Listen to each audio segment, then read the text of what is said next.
디모데전서 1장 12절부터 14절까지 말씀 함께 하나님의 말씀을 봉독합니다. 나를 능하게 하신 그리스도 예수 우리 주께 내가 감사함은 나를 충성되이 여겨 내게 직분을 맡기심이니 내가 전에는 비방자요 박해자요 폭행자였으나 도리어 긍휼을 입은 것은 내가 믿지 아니할 때에 알지 못하고 행하였음이라. 우리 주의 은혜가 그리스도 예수 안에 있는 믿음과 사랑과 함께 넘치도록 풍성하였도다. 아멘. 모든 감사는 1인칭 자기 고백입니다. 자기 고백입니다. 그래서 바울 사도도 오늘 이 성경 말씀에 12절 13절을 보시면 나를 능하게 하신 내가 주께 감사함은 나를 충성되이 여겨 내게 직분을 맡기심이니 전부 다 나를 내게 직분을 맡기심. 그리고 내가 전에는 이런 사람이었지만 또 내가 믿지 아니할 때에 알지 못하고 행하였음이니라. 12절 13절에 보면 전부 다 주어든지 또 목적어가 나와 관련된 1인칭 단수를 쓰고 있어요. 바울 사도는 하나님께 자신이 감사하는 이유가 뭔가 하면 하나님이 나를 쓰시려고 능하게 하셨다는 것이야. 나를 능하게 하신 것 때문에 먼저 감사하고, 또 다른 것은 또 직분을 맡기시는데 나에게 나를 충성스럽게 여기시고, 사실 이 문장을 그냥 깔끔하게 정리하면 나는 직분을 맡겨주셔서 감사합니다. 이게 한 문장이 아주 중요한 문장이에요. 그런데 자신이 직분을 맡을 수 있도록 하나님께서 능력을 주셨고, 그래서 그 일에 능하게 하시고 동시에 나를 능력을 주셨을 뿐만 아니라 내가 실수할 수도 있고 부족한 것도 있고 때로는 잘못 가르칠 때도 있고 다 있어도 하나님이 나를 충성스럽게 여겨주셨다는 것이에요. 심지어 그는 이렇게 자신의 과거의 삶을 보면 내가 전에는 비방하고 박해하고 폭행하는 자였는데 이제는 긍휼을 입어서 내가 믿지 아니할 때에 알지 못하고 행하였음이니라. 나의 무지로 인하여서 했던 것에 대하여서 하나님이 긍휼로 덮어주셨다는 것이에요. 이 두 구절 안에 바울 사도는 1인칭 단수 나라고 하는 것을 주어로 3번이나 쓰고 4번이나 쓰고 목적으로 3번이나 쓰고 있어요. 그래서 모든 감사는 여러분 다 1인칭 자기 고백이어야 합니다. 바울 사도가 디모데 전후서를 쓸 때에 AD 한 62년에서 64년 사이에 그가 체포가 됩니다. 그리고 나서 그가 이걸 쓰고 그 아마 체포되었을 때 62년에서 64년 사이에 체포되었을 때 디모데 전후서를 쓰고 64년에서 67년 적어도 한 2년 뒤 내지는 한 3, 4년 뒤에 그가 순교를 하게 됩니다. 그런데 그는 자신의 생애의 마지막에 이렇게 감옥에 갇혀서 편지를 쓰면서도 하나님의 은혜를 기억하게 되고 감사하고 있어요. 자신의 삶을 돌아보면서 자신을 사용하신 하나님께 감사한다는 거죠. 그는 자신을 능하게 하시고 또 충성스럽게 여기셔서 쓰셨을 뿐만 아니라 자기의 과거의 행실을 덮어주시는 하나님께 감사했어요. 우리가 사도신경을 고백할 때 항상 사도신경이 나는 전능하신 아버지 천지의 창조주를, 전능하신 하나님 천지의 창조주를 믿습니다. 우리가 함께 고백하기 때문에 우리는 전능하신 하나님 아버지 천지의 창조주를 믿습니다. 이렇게 우리는 이라고 해야 될 것 같은데 사도신경은 1인칭 단수를 썼어요. 나라고 하는 단수를. 이것은 이것이 틀린 것이 아니라 이 1인칭 단수가 맞다는 것이에요. 왠가 하면 너와 나 모두가 예수 그리스도 안에 그리스도의 은혜에 참여하기 때문에 그렇다는 거죠. 그래서 여기에서 1인칭 나를 쓰는 이유가 있는데 1인칭 단수형 나를 쓰는 이유가 있는데 그것은 우리가 각각의 사람이긴 하지만 같은 하나님을 경험했다는 뜻이에요.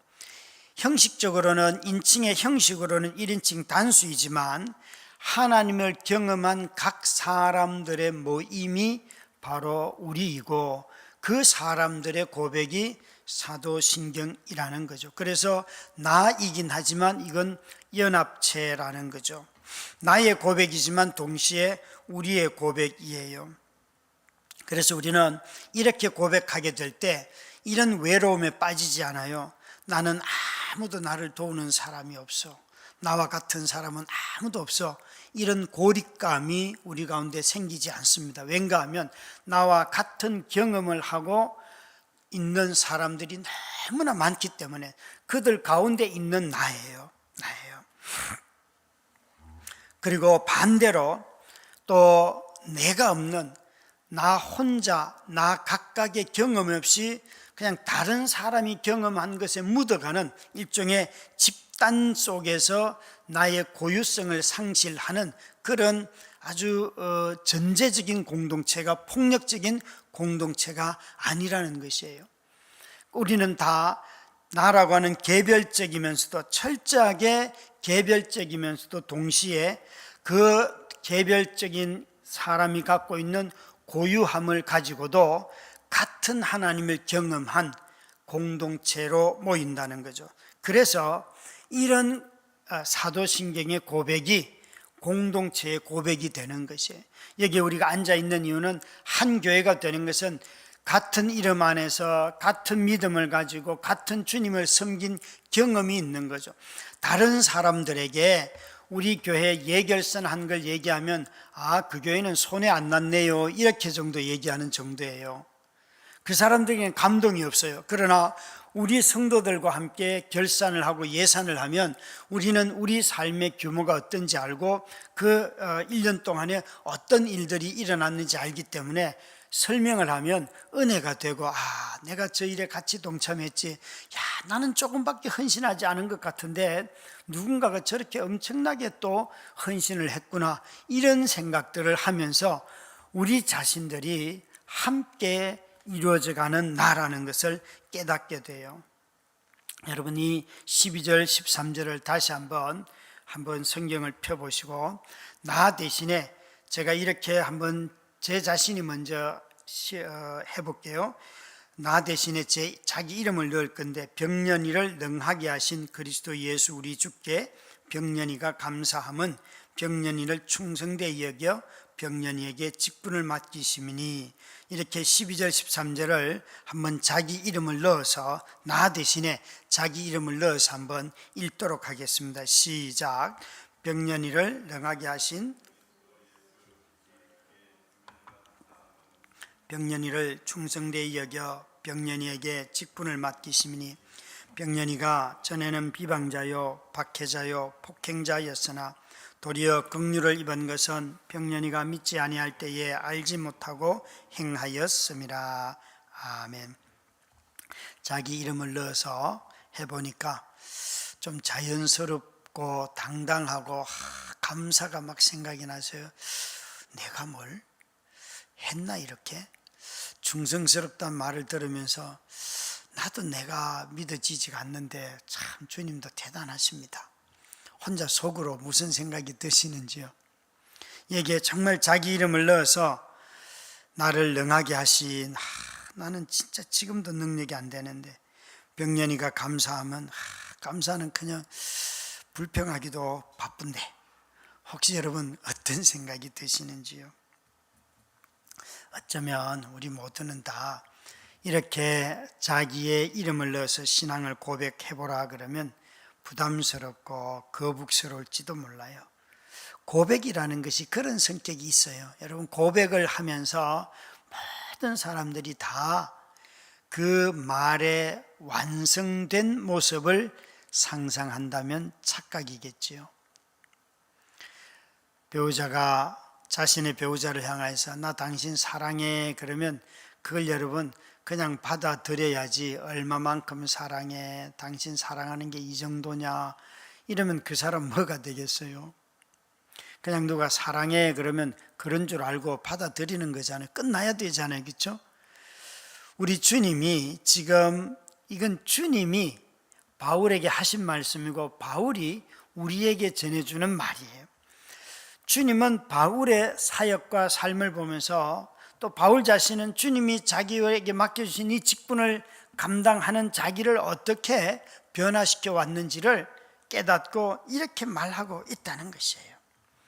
여러분, 우리의 모든 고백이 이렇게 어색하다 할지라도 주저하지 말 것은 정말 우리가 그 주님을 향한 사랑이 있었고 지금도 있고 주님께서 우리를 귀하게 여기시고 직분을 맡겨주셔서 이 자리에 서 있고 또 함께 반주를 하고 와서 기도를 하고 직분들을, 집사의 직분을 잘 감당하고 교사의 직분, 리더의 직분을 감당하고 있지요.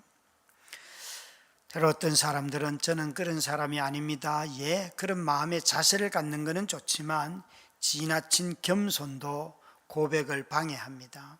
자기 의를 가지고 자꾸 비하하기가 쉬워요. 여러분, 자기 비하는 자기 사랑이 없을 때 그런 거지요. 부르심으로 인하여서 분명 우리는 우리와 같은 자들을 부르신 하나님의 은혜에 감사합니다. 그렇다고 해서 우리를 함부로 할 수는 없습니다. 우리에게 주신 직분과 또 우리에게 주신 생명이 너무나 귀하기 때문에 그렇죠. 그래서 이런 나라고 하는 1인칭 단수를 사용해서 쓰는 이 고백 안에는 확신과 겸손이 동시에 거기에 존재해야 하는 것이죠. 바울 사도는 여기에 두 가지를 감사하고 있는데 그 첫 번째는 뭔가 하면 내게 직분을 맡기신 것을 감사하고 있습니다. 이 직분이라는 단어가 디아코니아예요. 디아코니아 그러면 사람들은 다들 뭔가 하면 뭘 구제하고 나누어 주는 것만 생각을 하는데 신약 성경은 디아코니아를 굉장히 다양한 용례로 사용합니다. 사도의 직분도 디아코니아라고 하고요, 식사 시중 드는 일도 디아코니아라고 하고요, 공동체의 사람들을 돌보는 일체의 사역들도 디아코니아라고 하고요, 복음 전파하는 사역도 디아코니아라고 하고요, 다른 사람들과 동역하는 것도 디아코니아라고 하고요, 직분이라고 하고요, 물질적으로 나누어 주는 것, 희생하는 것도 디아코니아라고 해요. 그러면 여기에 사용된 다양한 의미로 사용된 직분이라는 말은 굉장히 용례가 많다는 것은 이것이 쓰여질 수 있는 기능들이 너무 많다는 거잖아요. 다시 말해서 직분이 너무너무 많다는 거예요. 장로의 직분, 권사의 직분, 안수의 집사의 직분 이런 것만 있는 것이 아니라 사람들에게 식사 대접하는 것도 디아코니아라, 누군가에게 복음을 전하는 것도 디아코니아라, 또 어려운 사람들 돌보는 것도 디아코니아라는 거예요. 그런 눈으로 우리 살아온 한 해 지금까지 사역해 왔던 것들 보면 우리의 삶이 직분이 아닌 것이 없잖아요. 누군가를 먹이고 입히고 돌보고 밥을 사주고 심부름하고 물질적으로 희생을 하고 말씀을 전하고, 그러니까 우리는 이렇게 많은 일들을 사실 직분이라고 하는 뜻 안에서 발견할 수가 있어요. 그러니까 직분을 감당하려고 하면 한 부분, 한 시간만 헌신해서는 그건 직분을 감당할 수가 없어요. 직분이 갖고 있는 내용 자체가 삶의 전 영역을 가지고 말씀하시기 때문에 누군가에게는 시간을 내야 될 때가 있고, 누군가에게는 돈을 낼 때가 있고, 누군가에는 그 사람을 불러서 밥을 사줘야 될 때가 있고, 누군가는 가서 말씀을 가르쳐야 될 때도 있고, 너무 다양한 거예요. 그래서 삶에 우리가 직분을 맡게 되면 나의 삶의 전 영역, 심지어 가족들까지도 이 일에 헌신하지 아니하면 나는 직분을 감당할 수가 없어요. 이렇게 수요일마다 찬양으로 반주를 해주는 우리 송 집사님도 마찬가지고 오시는 우리 집사님들, 사역자들도 이 시간을 내기 위하여서 가족들을 돌보는 것을 다른 방식으로 바꾸지 않고는 이 자리에 오실 수가 없잖아요. 자주 그런 일들에 매이잖아요. 저희가 디모데후서 2장 2절에 보면 바울이 디모데에게 너도 충성스러운 사람들을 찾아서 그들에게 가르쳐서 그들이 또 다른 사람을 가르치게 해라, 그런데 이때 충성스러운 사람들의 특징이 뭔가 하면 그들은 군사와 같아서 군사들은 자기 일에 얽매이는 자가 한 사람도 없다. 자기 일이라고 했어요. 영어 성경을 보면 그게 civilian affair라고 했어요. 이 civil이라고 하는 것이 사소한 일들, 일상의 생활에서 일어나는 일들이죠. 부르심의 직분을 감당하기 위해서는 자신의 일상의 일들을 조금 내려놓지 아니하고는 직분을 감당할 수가 없어요. 오늘 제가 예배 늦었는데 시간상 늦을 시간이 아니에요. 그런데 9시쯤 돼서 이렇게 거실을 보는데 어제 막내딸이 시험 공부를 한다고 제가 거실에서 다른 어떤 설교 준비 성경을 하고 있었는데 옆에 와가지고 자기가 공부한다고 해놓고는 짐들을 다 꺼내가지고 거실에다 잔뜩 널러놓고 그리고 밥 먹고 학교를 간 거예요. 그런데 제가 이렇게 보다가 저걸 치우고 가야지 그런 마음이 들어가지고 오늘 예배 설교자인 것도 깜빡 잊어버리고 열심히 청소하다가 갑자기 생각이 났어요. 오늘 수요일인데 왜 이렇게 변했을까요? 그래서 자는 아들을 깨워서 야 네가 빨리 차 좀 태워줘라 그러고 후다다닥 온 거예요. 오면서 야 아빠가 이게 완벽한 주부가 됐나 보다 이거. 분명히 9시쯤 다 챙겨놓고 나가려고 하다가 청소를 시작하고 그리고 예배 시간 늦었다 빨리 달려라. 그래서 빨리 달려서 왔어요. 참 여러분 월화수 아내 일을 돌보면서 자꾸 생각이 분산이 되고 이런 일들이 생기니까 결코 쉽지가 않습니다 이게. 그리고 헌뜩헌뜩 밥 먹을 때 유튜브를 보고 밥 먹을 때 스포츠 하이라이트를 보다 보면 밥은 다 먹었는데도 계속 보고 있는 제 자신을 봐요. 이런 일들이 바로 civilian affair라고 디모데후서 2장 2절에 그렇게 말씀하셨어요. 이런 일들에 걸려 넘어지면 충성스럽게 직분을 감당할 수가 없다는 거지요.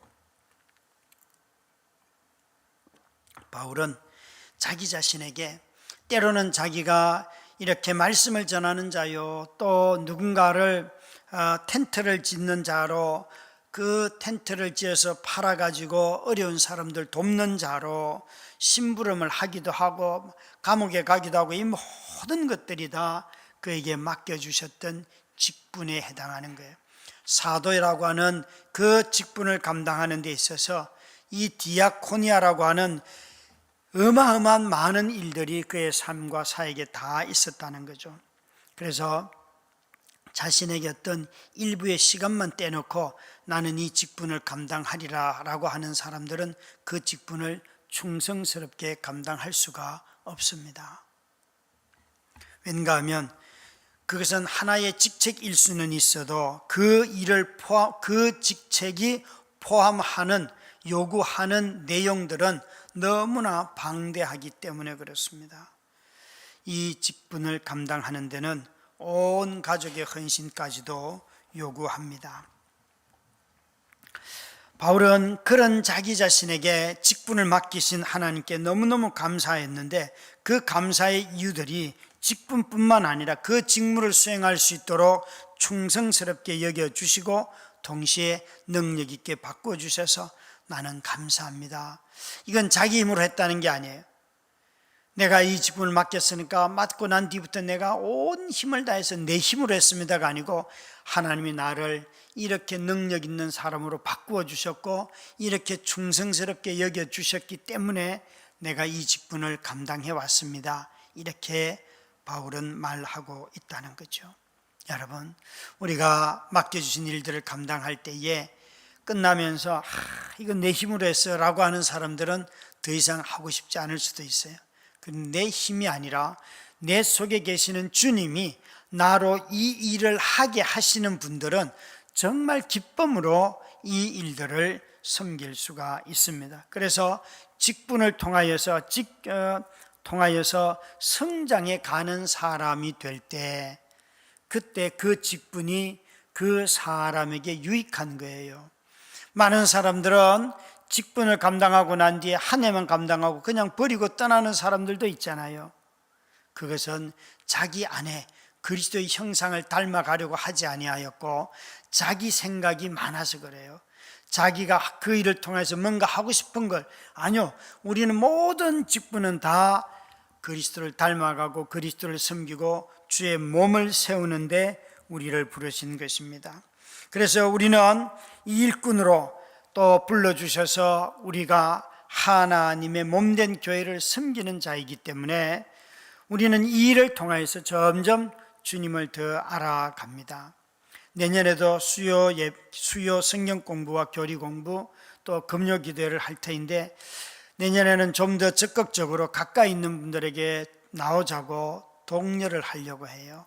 멀리 있는 분들이 오기는 어렵겠죠. 그러나 가까이 계시는 우리 성도님들이 그래도 이제는 솔찬게 생겼는데, 다른 데 가지 마시고 직장 출근하지 않는 이상 오셔서 같이 예배하고 성경 공부하고 교리 공부하고 또 찬양하고 기도하고 또 성도의 교제로서 식탁의 교제를 나누고 누렸으면 누릴 수 있도록 그렇게 마음을 다잡아 주시길 바랍니다.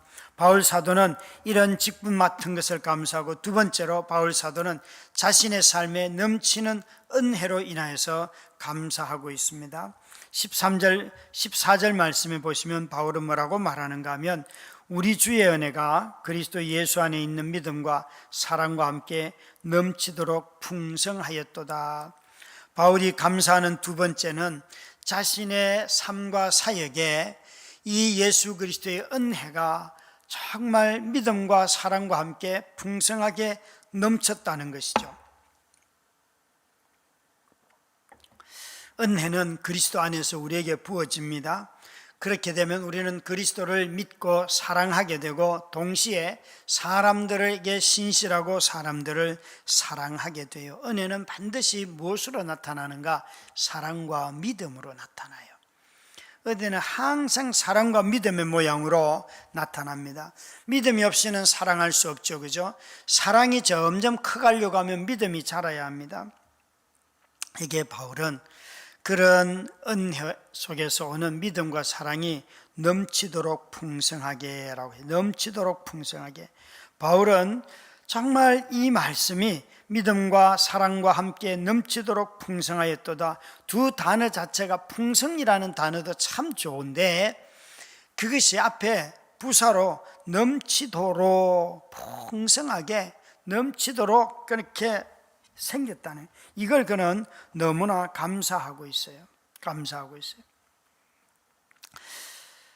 저는 이 연말이 되면 사역을 보고하시는 분들의 이제 기도 편지들을 받잖아요. 그러면 기도 편지에 감사하는 내용이 있고, 그리고 거기에 이제 또 앞으로 해야 할 일들 쭉 적혀 있지 않습니까? 이번 주일에 우리 안익상 이난영 선교사님 사역 보고를 들으면서 여러분들은 무슨 생각을 하셨는지, 아주 심플하잖아요.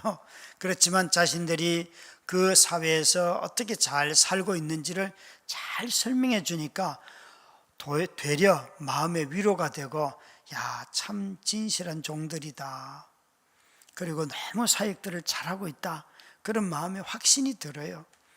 다 파송한 교회라고 해서 더할 것도 없고 뺄 것도 없고 자신들이 어떻게 살고 있는지를 쭉 이야기를 해줬어요. 이런 연말에 사역 후원했던 사람들로부터 편지를 받다 보면 항상 이런 게 모자랍니다, 저런 게 모자랍니다 라고 하는 것이 더 많죠, 그죠? 그래서 그들 가운데 정말 한 해를 돌아보면서 넘쳤습니다. 더 이상 안 보내줘도 이제는 될 것 같습니다. 이런 기도 편지를 아직 받아본 적은 없어요. 바울은 자기 자신이 지금 여기에 뭐라고 말하는가 하면, 은혜가 그리스도 예수 안에 있는 믿음과 사랑으로 말미암아 사랑과 함께 내게 넘치도록 풍성해졌다, 풍성하게 넘쳤다라고 그는 고백하고 있어요. 무엇이 넘쳤다고요, 여러분? 돈이 많아졌습니다, 이런 사역에 열매가 있습니다, 이런 얘기 한 게 아니에요. 바울은 자기에게 온 그리스도의 은혜와 자기를 통하여 사람들에게 나아갔던 믿음과 사랑, 이 모든 것들이 함께 다 너무 드러났다는 거예요. 그래서 그게 너무 가득하게 많아졌다고 지금 자랑하고 있어요. 여러분, 복음만이 충분합니다 라는 말들을 최근에 몇 번 들었을 거예요. 정말 이 복음만 있으면 세상은 다 회복되는 것 아니겠습니까? 이 복음을 전하고 복음을 듣고 복음을 믿으면 사람이 변하지 않습니까?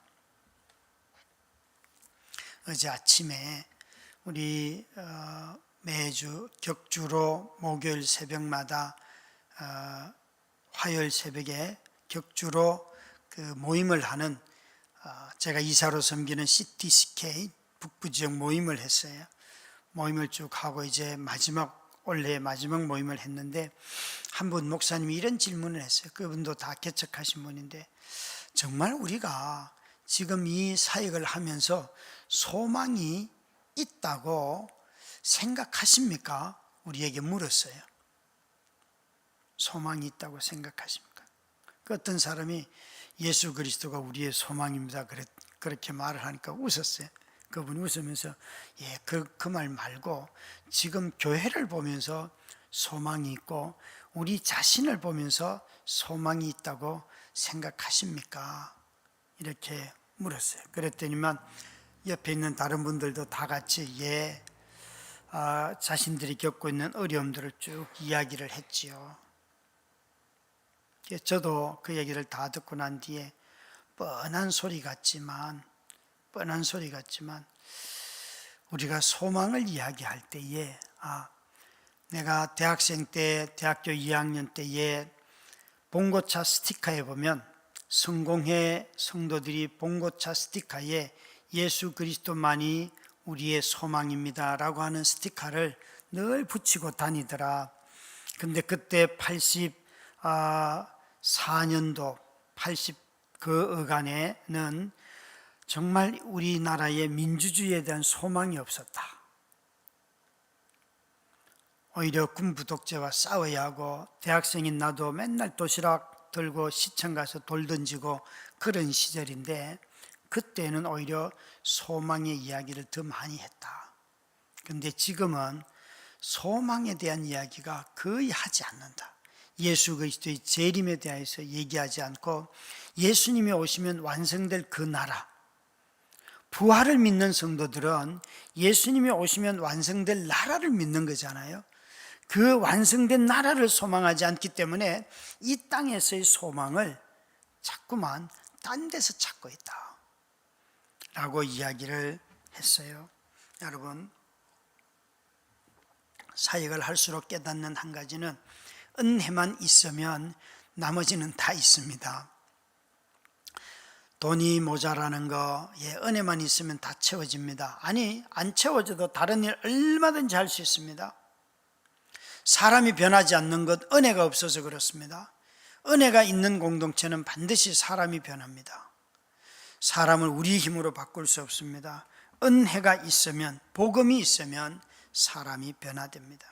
바울 사도는 자신의 사역을 보면서 우리가 알고 있다시피 디모데 전후서를 쓸 때는 그가 초창기에 가르쳤던 아시아에서의 그 제자들이 아주 많이 떠났어요. 배교했어요. 바울을 버렸어요. 바울은 감옥에서 자기 지금까지 살아왔던 사역을 보면서 그런 고백을 하잖아요. 내가 이제 나의 달려갈 길을 다 마쳤고 이제 생명의 면류관을 받을 것이다. 그는 자신의 사역에 배신자들도 있고 배교를 하고 떠나가고 세상을 사랑해서 떠나고 또 옷이 없어가지고 추운 겨울에 감옥에서 추위에 떨고 있는 그런 자신을 보면서 나는 실패했어 라고 말하지 않고 나는 내 여정을 다 마쳤습니다 라고 말하였어요. 여러분, 저와 여러분이 자꾸만 은혜를 이 땅에서 누려야 할 것들, 이 땅에서 가져야 할 어떤 것으로 둔갑시키지 마시고 예수 그리스도 안에 있는 믿음과 사랑 안에서 이 은혜가 얼마나 넘쳤는지를 저와 여러분도 발견하실 수 있기를 주의 이름으로 축원합니다. 바울은 여기에 자기 자신을 충성스럽게 여겼다고 했어요. 근데 충성이라는 단어는 항상 쌍으로 나오는 것이 하나 있어요. 고난이라는 거예요. 고난, 고통, 박해, 피난 이런 것들이 항상 충성이라는 단어 옆에 붙어 있습니다. 충성이라고 하는 이 말을 쓰려고 하면 반드시 우리에게는 삶에 그려져야 할 상황이 있는데 그게 바로 삶의 어려움도 동시에 온다 하는 거죠. 고린도전서 4장 1절 2절에 보면 우리는 항상 이거 직분자들 임직식할 때 쓰는 성경 구절인데 물론 맡은 자들에게 맡은 자들에게 구할 것은 충성이니라. 그 구절을 인용을, 그건 2절이에요. 근데 고린도전서 4장 곧 2절이고 1절이 더 중요한데 1절에는 그들이 무엇을 맡았는지를 말씀해요. 너희 각 사람들에게는 하나님의 비밀을 맡은 자로 여길지니라. 그리고 난 뒤에 바로 2절에서 그렇게 맡은 자들에게 구하는 것은 충성이니라. 맡은 자에게 구할 것은 충성이니라. 여러분, 자기가 무엇을 맡았는지를 모르면서 충성만 하는 사람이 있으면 그건 조폭하고 똑같은 겁니다. 나는 형님을 위해서 죽을 수 있습니다 라고 말하는 거 있죠. 그가 누구인지도 모르는데, 우리 하나님은 이렇게 우리에게 말하지 않습니다. 예수 그리스도께서 이 땅에 오셔서 제자들에게 너희는 나를 누구라고 하느냐, 그것이 정말 그들의 확신이 됐을 때야 그들을 사역으로 내보내지요. 예수 그리스도가 내 안에 주가 되시고 그분을 위하여 살려고 할 때 직분이 의미가 있고, 그때 그 직분을 감당하려고 겪는 어려움들이 찾아오지만 그것들을 물리치고 신실하게 응답하는 것이 바로 충성이에요. 그래서 바울의 표현대로 한다면, 고린도 그 전서 4장의 표현대로 한다면 저 맡은 자들에게 구할 것은 충성인데, 제일 먼저 우리가 무엇에 충성해야 되는가 하면 맡은 내용에 충성해야 되는데, 그게 바로 비밀, 고린도전서 표현대로 한다면 화해의 사역이에요. 하나님과 멀어진 자들을 예수 그리스도를 전함으로 말미암아 그들을 화해시키는 것이 우리의 첫 번째 직분이에요. 그래서 직분에 나는 충성했는가? 하나님께서 맡겨주신 생명의 복음을 전하고 이 생명의 복음을 전함으로 말미암아 사람들이 거듭났는가? 이렇게 물어야 한다는 거죠. 이 메시지의 내용에 충성하지 못하고 자꾸만 그 자세에만 충성을 하려고 하면 이것이 바로 율법이 되기 너무 쉬워요. 내가 무엇을 맡았는지 그건 모르면서 나는 충성할 거야 라고 하면 규칙만 늘어나게 되는 것이죠. 그래서 먼저 우리는 이 메시지의 내용에 있어서 나는 충성했는가 따져 묻고, 그리고 난 뒤에 두 번째 따져야 할 것은 나는 이 메시지를 전하는 전달자로서의 자세에 있어서 충성을 했는가. 배고픔 없이 어떻게 충성합니까?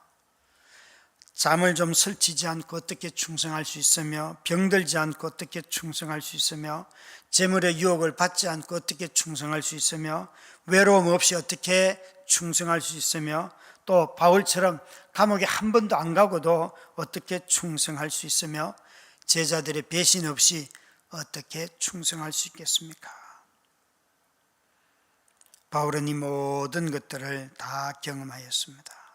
그래서 충성이라는 단어에는 붙어 있는 것이 바로 이 모든 상황들을 견디는 인내가 있는 것입니다.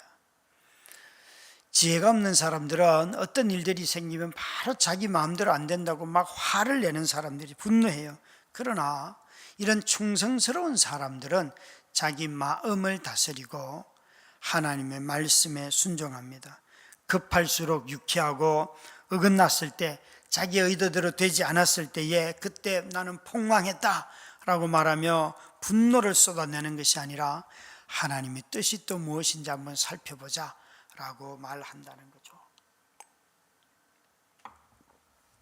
우리 모두에게 주님은 충성스럽게 여기셨다고 했습니다. 우리가 이 사실들을 좀 겸손하게 기억하고 다시 한번 하나님 앞에 우리가 우뚝 서서 그분의 능력으로 변화된 우리들이 맡겨주신 모든 직분을 감당하는 저와 여러분이 다 되시기를 주의 이름으로 축원합니다. 우리 함께 찬양하십시다. 내 영혼이 연총 입어 중한죄짐 벗고 보니 슬픔 많은 이 세상도 천국으로 화하도다. 우리를 구원시켜 주시고 우리에게 직분을 맡겨 주신 주님께 감사함으로